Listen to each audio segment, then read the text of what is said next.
ॐ वक्रतुण्डाय नमः। ॐ एकदन्ताय नमः। ॐ लंबोदराय नमः। ॐ श्री गणेशाय नमः। वेलकम मेरे ब्यूटीफुल डायनामिक इंटेलिजेंट बच्चों। आज क्या पढ़ना है? लार्ज इंटेस्टाइन, है ना। एलिमेंट्री कैनल का हमने कवर किया up to small intestine, right.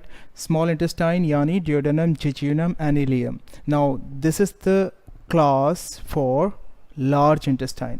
अब इलियम कहाँ पे ख़त्म हो रहा था? ये इलियम था हमारा, duodenum, jejunum, then ileum, small intestine का last part. It ends with what? A junction, that is ileocecal junction. तो यहाँ पे सोचो ये इलियम है, इलियम यहाँ पे एंड हुआ, और इलियम जहाँ पे एंड हुआ वहाँ पे लार्ज इंटेस्टाइन वहाँ स्टार्ट हो रहा है। So this is what the blind pouch which we called caecum. यहाँ पे ये सिक्कम है, यहाँ पे ये सिक्कम है, और इलियम यहाँ पे एंड हुआ। और यहाँ पे जो ओपनिंग है इलियम का, जो लार्ज इंटेस्टाइन का सिक्कम में स्टार्ट हो रहा है, यहाँ पे एक वैल्व, एक फ्लैप लाइक ऐसा स्ट्रक्चर रहता है जिसको हमने बोला इलियोसिकल वैल्व, ठीक है। और यहाँ पे अंदर की तरफ मस्कुलर रिंग्स, हमने जैसे देखा था स्पिंक्टर का लॉजिक क्या था, एक थिक मसल सर्कुलर रिंग जो था, जो कॉन्स्ट्रिक्ट होके रेगुलेट करता, कॉन्स्ट्रिक्ट और रिलैक्स होके। तो अंदर में यहाँ पे देखो ये वाली हो गया ileocecal sphincter. So ileocecal sphincter plus ileocecal valve, ileocecal sphincter, ileocecal valve, then it leads to your cecum. So cecum is the first part of large intestine, ये starting part है, ठीक है। और यहाँ पे इस जगह से एक आपका ऐसा फिंगर लाइक प्रोजेक्शन निकल रहा है, देखो यहाँ पे। This is called vermiform appendix. ये 8 to 9 सेंटीमीटर के करीब ये रहता है ना। और ये वेस्टिजियल ऑर्गन है, ये रिडिमेंट्री है। ये caecum, this the site for harbouring many bacteria. अब ये इसमें ना स्ट्रेप्टोकोकस फिकैलिस, एस्चेरिचिया कोलाई, बहुत सारे ऐसे इंपॉर्टेंट बैक्टीरिया रहते हैं, और ये हमारे लिए वाइटामिन्स बनाते हैं, है ना, बहुत सारे केमिकल रिएक्शंस कराते हैं। आगे देखो, आगे फिर सिक्कम लीड्स टू ऐसा पकड़ लाइक अपीयरेंस है, और ये मोटा हो गया। इसका डायमीटर अराउंड आपके 6.5 सेंटीमीटर के करीब।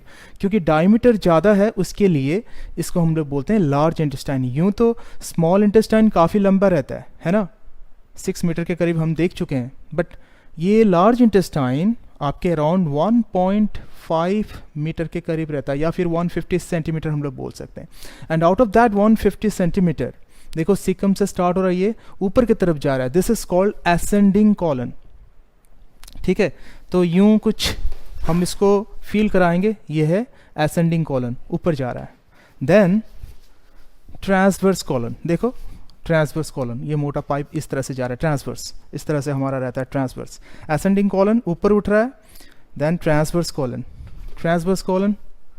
तो ये हो गया अराउंड 20-25 सेंटीमीटर, राइट। एंड ये हो गया around 50 centimetre. Then it can descend down, ये नीचे की तरफ फिर जा रहा है। This is called descending colon. देखो यहाँ पे ascending colon, descending colon. Descending colon around ये 20-25 सेंटीमीटर जाता है, फिर नीचे ये एस की जैसा एस शेप्ड मुड़ गया है, and this is called sigmoid colon, right. Again it is 40 to 50 centimetre, so all together it is 150 centimetre. Next last में ये पोर्शन रहता है rectum, it is around 20-25 centimetre, right. ये हो गया रेक्टम। फिर लास्ट में अराउंड 2 to 3 सेंटीमीटर ये हो गया आपका anal canal. This is what the large intestine, caecum, then ascending, transverse, descending colon, उसके बाद sigmoid colon, rectum, anal canal, यहाँ पे आके खत्म हुआ। और लास्ट का जो ऑरिफिस है, जो ओपनिंग है, इसको हम लोग बोलते हैं एनस, राइट। तो this is all about the outer appearance, length, shape, size, structure of large intestine. Large क्यों बोले? क्योंकि डायमीटर ज़्यादा है, राइट। अब देखते हैं उसका अंदर में histology and different other parts, right. Come down and take a transverse section. इसको अगर हम लोग ऐसे ट्रांसवर्स सेक्शन लेंगे, ट्रांसवर्स सेक्शन लेंगे तो क्या मिलेगा हमें?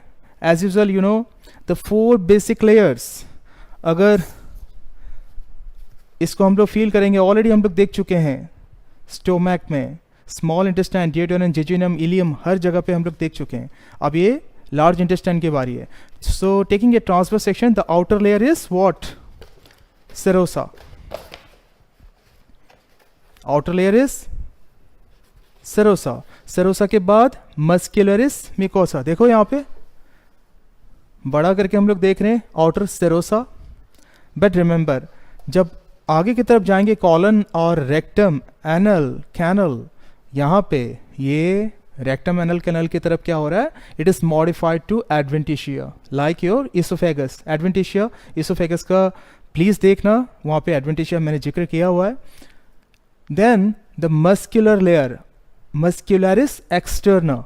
मस्क्यूलरिस एक्सटर्ना में longitudinal outer, circular muscle inner, और दोनों का बीच में माइंटरिक प्लेक्सस, या फिर प्लेक्सस कौन सा था? ऑर्बिच प्लेक्सस इसका नाम था, राइट? ये हम लोग ऑलरेडी डिस्कस कर चुके हैं हर जगह पे, तो यहाँ पे मैं डिटेल में फिर से नहीं जा रहा हूँ। Previous video please please refer करना ताकि आपको क्लियर कट कंसेप्ट मिले।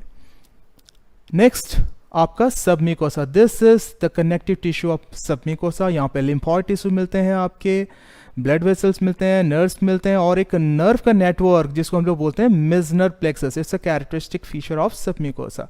Next mucosa, inner most layer. Inner most layer हमारा क्या था? म्यूकोसा, और उसमें muscularis mucosa, then lamina propria and mucosal epithelium. तीनों लेयर देखो यहाँ पे। लैमिना प्रोप्रिया हो गया, लैमिना प्रोप्रिया में आपको लिम्फॉइड टिश्यूज मिलते हैं, capillaries of blood vessels, arteries, veins वगैरह मिलेंगे आपको, है ना, और लिम्फॉइड टिश्यूज मिलेंगे। और एपिथेलियम में देखो ये सारे छोटे छोटे जो एपिथेलियल सेल्स है लाइन में लगे हुए हैं। जैसे स्मॉल इंटेस्टाइन में ये सब क्या बना रहे थे? विलस बना रहे थे, क्रिप्ट्स ऑफ लिवरक्यून। यहाँ पे क्रिप्ट्स बनाते हैं, इंटेस्टिनल क्रिप्ट्स, बट यहाँ पे ऐसा विलस फिंगर लाइक प्रोजेक्शन अंदर की तरफ ल्यूमेन में नहीं है। So it is a characteristic feature of large intestine. No villus, no plica circularis. जो बड़े बड़े फोल्डिंग्स थे म्यूकोसा और सबम्यूकोसा का, प्लाइका सर्कुलरिस और प्लिका सर्कुलरिस व्हाटएवर यू से, वो यहाँ पे एब्सेंट है। विलस भी एब्सेंट है। Remember, it's very very pretty important. Villus, plica circularis यहाँ पे एब्सेंट है। और जो छोटे छोटे क्रिप्ट्स हैं यहाँ पे, जो सेल्स हैं, जैसे एपिथेलियल सेल्स हम लोग को मिलता था, कौन कौन सा? एंटेरोएंडोक्राइन सेल्स मिलते थे, राइट, गॉबलेट सेल्स मिलते थे, एब्जॉर्प्टिव सेल्स, एंट्रोसाइट्स मिलते थे स्मॉल इंटेस्टाइन में। तो यहाँ पे भी ऐसे ही बहुत सारे गॉबलेट सेल्स मिलते हैं विद सीक्रेट म्यूकस, क्योंकि म्यूकस का क्या जरूरत है यहाँ पे? बॉल मूवमेंट का, फूड मटेरियल का स्मूथ मूवमेंट के लिए चाहिए। एंटेरोएंडोक्राइन सेल फिर एपिड सेल जो था amine precursor uptake decarboxylation cells. Stem cells रहते हैं यहाँ पे, colonocytes, absorptive cells, columnar cells रहते हैं एपिथेलियम में, राइट। बट रिमेंबर, बहुत इंपॉर्टेंट, पैनिथ सेल या फिर जाइमोजेन सेल, पैनिथ सेल या फिर जाइमोजेन सेल यहाँ पे एब्सेंट रहता है। So Paneth cell is absent here, ठीक है, इंपॉर्टेंट है। अब खाना तो हमारा जो फिजियोलॉजी डिस्कस करेंगे यहाँ पे कहाँ तक आ गया था? खाना हमारा जो फूड मटेरियल्स आया था स्टोमक से खाइम, खाइम आके पहुँचा ड्यूडेनम में, फिर वहाँ पे बाइल, पैनक्रेटिक जूस मिलके डाइजेशन हो गया, सक्कस एंट्रिकस मिलके एंडीलियम में फाइनल सक्कस एंट्रिकस का जो डाइजेशन हो गया। उसके बाद हमने लास्ट वीडियो में देखा था, वीडियो नंबर 11 में, तो इलियम में डाइजेशन हो गया। And finally the amino acids, जो small carbohydrates, monosaccharides, glucose, galactose, fructose plus the fatty acid glycerols, वो क्या होते हैं? एब्जॉर्प्शन हो जाते हैं। सबसे ज़्यादा एब्जॉर्प्शन होने के बाद फाइनली जो अनडाइजेस्टेड मटेरियल्स वो मूव होता है सिक्कम में। यह यूनिडायरेक्शनल है, यहाँ पे बैक फ्लो नहीं होना चाहिए। And that is how ileocecal valve and ileocecal sphincter, they plays a important role here over, so regulate the movement, ठीक है। अब और कुछ important features है, मैं स्ट्रक्चरली आपको आउटर सरफेस से दिखा देता हूँ कि जो पेरिटोनियम कैसे कवर के रखता है, मेजेंट्रीज रहते हैं इसके चारों तरफ, है ना। और यहाँ पे जो वॉल है सरफेस में आप देखोगे तो आउटर सिरोसा, ये जो लार्ज इंटेस्टाइन है, आउटर सिरोसा आपकी जो कवरिंग है उसके ऊपर आप देखोगे यहाँ पे तो क्या रहता है, लॉन्गिट्यूडनल मसल्स रहते हैं, आपने देखा यहाँ पे अभी, है ना। और ये लॉन्गिट्यूडनल मसल्स यहाँ पे ऐसा बैंड 3 रिबन जैसा बैंड बनाया हुआ है यहाँ पे ऐसा, फिर और एक ऐसा 3 इस तरह से यहाँ पे जो मैंने दिखा हुआ है ऐसा मस्कुलर बैंड्स हैं, लॉन्गिट्यूडनल मसल्स का, स्मूथ मसल्स का बैंड, रिबन लाइक बैंड्स हैं, यहाँ पे 3 रहते हैं, एक यहाँ पे ऐसा और एक यहाँ पे और एक यहाँ पे। तो ये बैंड क्या होता है, इसको बोलते हैं हम लोग taenia coli, TENIACOLI, taenia coli.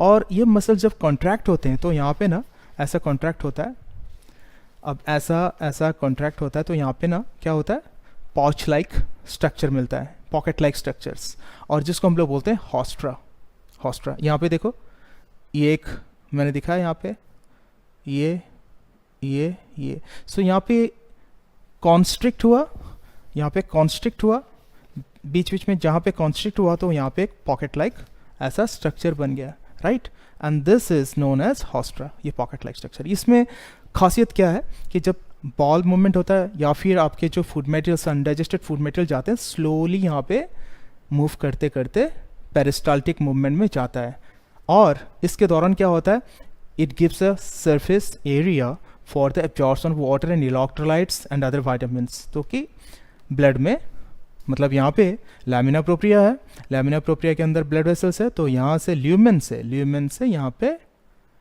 Absorb होने वाला है। क्या क्या एब्जॉर्ब होने वाला है, खाने के अंदर में देखो यहाँ पे बैक्टीरिया था हमारा इंटेस्टाइन में, स्ट्रेप्टोकोकस फेकालिस, एस्चेरिचिया कोलाई, ये अच्छे अच्छे बैक्टीरिया हैं, ये लोग क्या बनाते हैं, vitamin B1, thiamine, B2, riboflavin, B12, cobalamin, vitamin K, biotin, तो इतने सारे हेल्प करते हैं ये लोग। और वाटर ऑफ कोर्स, इलेक्ट्रोलाइट्स, है ना, क्लोराइड, बाइकार्बोनेट, जितने सारे आयंस वगैरह, ये सब इंपॉर्टेंट आयंस क्या होते हैं, यहाँ पे एपिथेलियल सेल को क्रॉस करके एब्जॉर्ब होते हैं, कहाँ पे, यहाँ पे ब्लड वेसल्स में, ठीक है, लैमिना प्रोप्रिया में जो ब्लड वेसल्स है ये एब्जॉर्ब होते हैं। So this is very very important physiologically, है ना।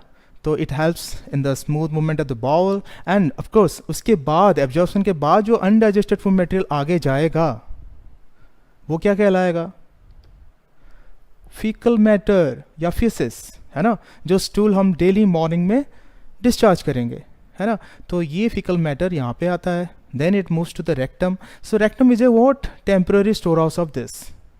लेकिन याद रखना, जब रेक्टम की बारी आता है वहाँ पे आपकी जो म्यूकोसा है, यहाँ पे सिंपल कॉलमनर सेल्स नहीं रहते हैं, यहाँ पे स्ट्रैटिफाइड सेल्स रहते हैं, स्ट्रैटिफाइड स्क्वैमस एपिथेलियम। तो स्ट्रैटिफाइड स्क्वैमस एपिथेलियम जो रहता है कॉलन और इस पोर्शंस में क्या रहते हैं, आपके कैरेटिनाइज नहीं रहते हैं। बट ये आगे जैसे प्रोसीड करता है एनल कैनल की तरफ, वहाँ पे इंपॉर्टेंट है कि यहाँ पे स्क्वैमस एपिथेलियम कैरेटिनाइज्ड रहता है, स्ट्रैटिफाइड और कैरेटिनाइज्ड रहता है, क्योंकि यहाँ पे फ्रिक्शंस ज़्यादा रहते हैं, तो इसको रिमूवल, जब सेल डैमेज होते हैं तो रिमूव होते हैं और फिर से रीजनरेशन की बारी आती है। और कैराटिन यहाँ पे प्रोवाइड करता है, जैसे हमने देखा था टंग के सरफेस से ऊपर कैराटिनाइज था, जहाँ जहाँ पे फ्रिक्शन आता है वहाँ पे कैराटिनाइज स्क्वैमस एपिथेलियम रहता है, ठीक है। नाउ द फूड मटेरियल तो एब्जॉर्ब हो गया, अनडाइजेस्टेड मटेरियल यहाँ पे फीकल मैटर बन गया, फीकस यहाँ पे स्टोर हो गया, then it has to be discharged out, तो एनल कैनल के थ्रू बाहर अभी डिस्चार्ज होना है। अब कैसे डिस्चार्ज होगा, वहाँ पे आता है रिफ्लेक्स एक्शन, ठीक है। So neurologically it is control. देखो जहाँ तक नर्व का सप्लाई, इनर्वेशन विच से nerves, vagus nerve, parasympathetic, cranial, 10th nerve, 10th cranial nerve, याद करो, वेगस का सप्लाई है, इंटेस्टाइन में डिफरेंट जगह पे हुआ था, यहाँ पे भी हुआ है। And about the sympathetic nervous system, it is supplied with what, superior and inferior mesenteric plexus. जब अनडाइजेस्टेड फीकल मैटर यहाँ पे स्टोर हो जाते हैं और प्रेशर एक्सर्ट करते हैं, so there will be a reflex action, what it is, spinal defecation reflex और इजेक्शन रिफ्लेक्स हम लोग बोलते हैं। इसके दौरान क्या होता है, सिग्नलिंग जाता है और यहाँ पे पुश होता है। इसमें आपका यहाँ पे डायफ्राम जो रहता है, डायफ्राम एब्डोमिनल मसल का कंट्रैक्शन होता है, लेकिन एनल कैनल या फिर एनस के पास में 2 स्पिंक्टर होते हैं। बहुत बहुत इंपॉर्टेंट, ध्यान रखना। ये दोनों स्पिंक्टर जो हैं, एक है आपका इंटरनल स्पिंक्टर यहाँ पे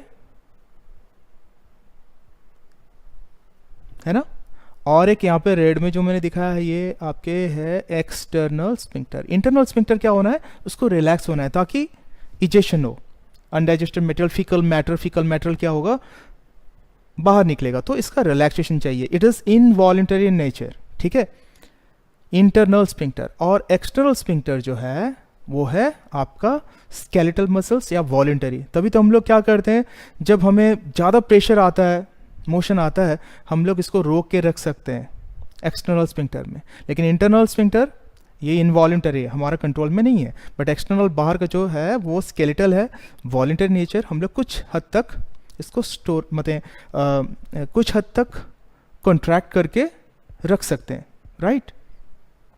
तभी हम लोग होल्ड कर सकते हैं कुछ देर तक। तो कॉलन था, है ना, कॉलन के सरफेस में हमने जो रिबन जैसा बैंड देखा था, टेनिया कोलाई, ये इंपॉर्टेंट कैरेक्टरिस्टिक फीचर है। और उसके साथ देखो यहाँ पे छोटे छोटे, मैंने आपको यहाँ पे रेड कलर में यहाँ पे बॉल जैसा मास दिखाया, ये है mass of adipocytes, the fatty tissues, है ना।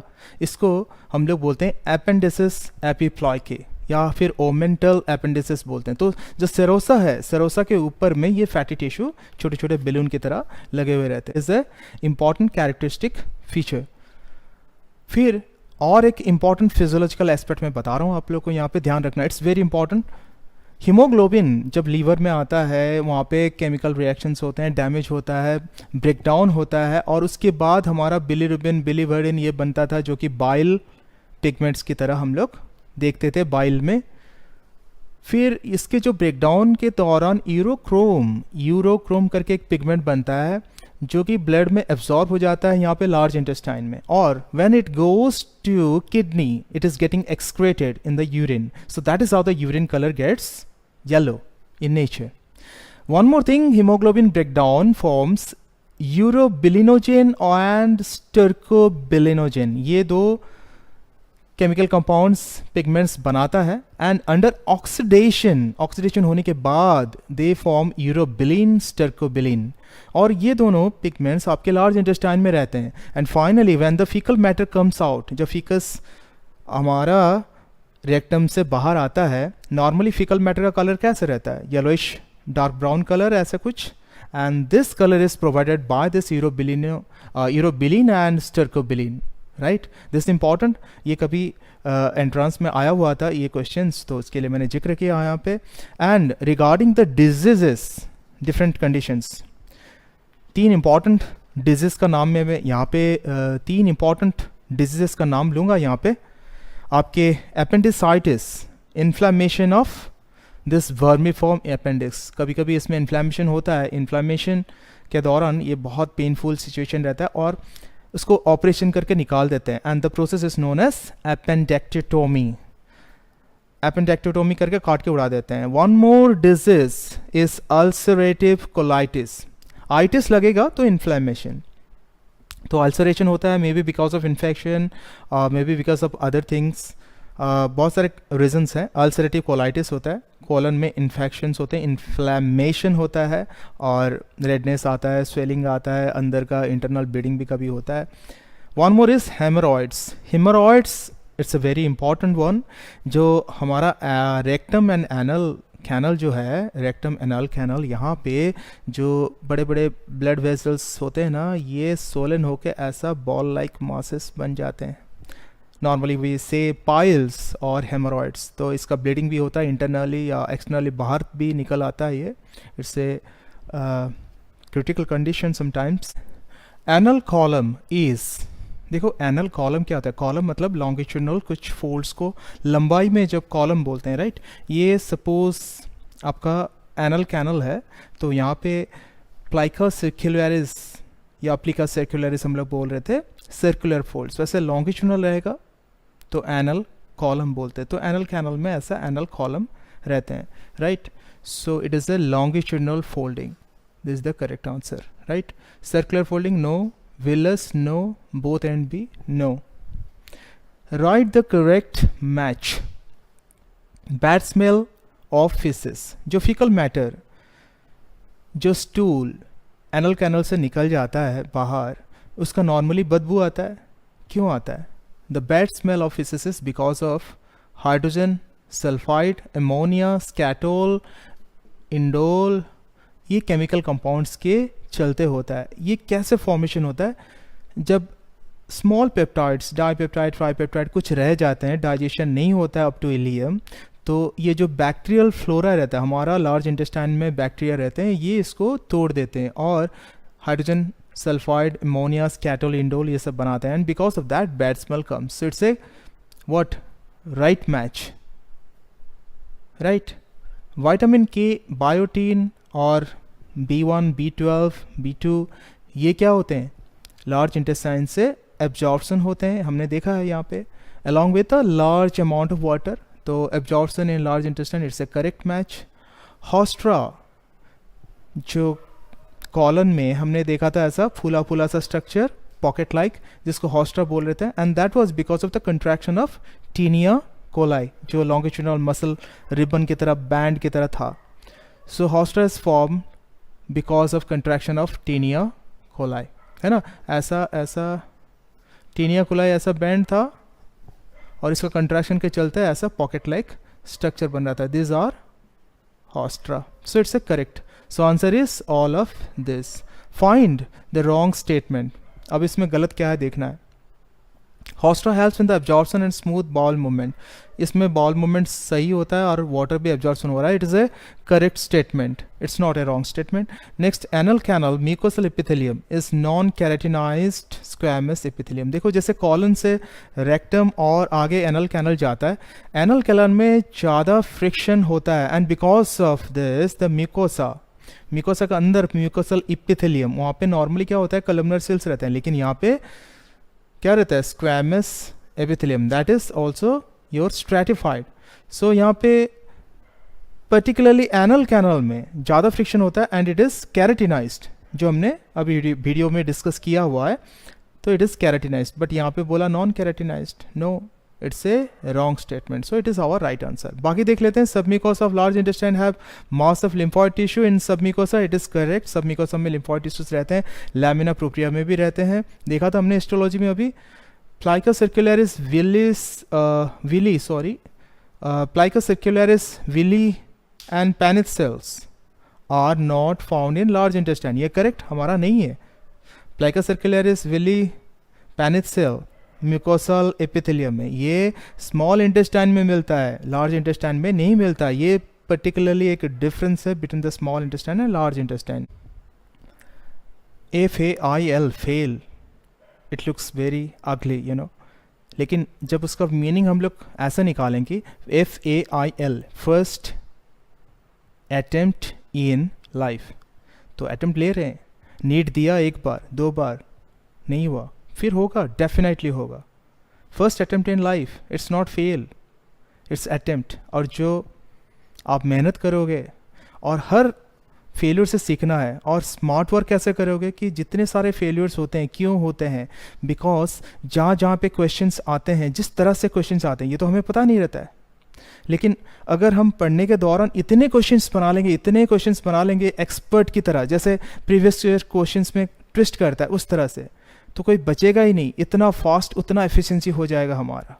और उसके लिए कॉन्सेप्ट क्लियरेंस बहुत ज़रूरत है. एक एक बीट टिट आपको विजुअलाइज करना है. एंड रिकॉल, एक्टिव रिकॉल क्या होता है? जब भी आप एक दिन पढ़ते हो, उसके 10 दिन, 15 दिन या एक महीने के बाद आप सोचते हो, एकदम रैंडमली एक प्लेन पेपर लो, उठाओ और उसके जितने सारे कनेक्टिविटी है, जितने सीक्वेंस है, उसको लिख डालो या बोलो. उसमें आपको पता चलेगा कितना दिमाग में है, कितने उड़ गए हैं, कितना रट्टा इफेक्ट है, कितना कॉन्सेप्ट क्लियरेंस है.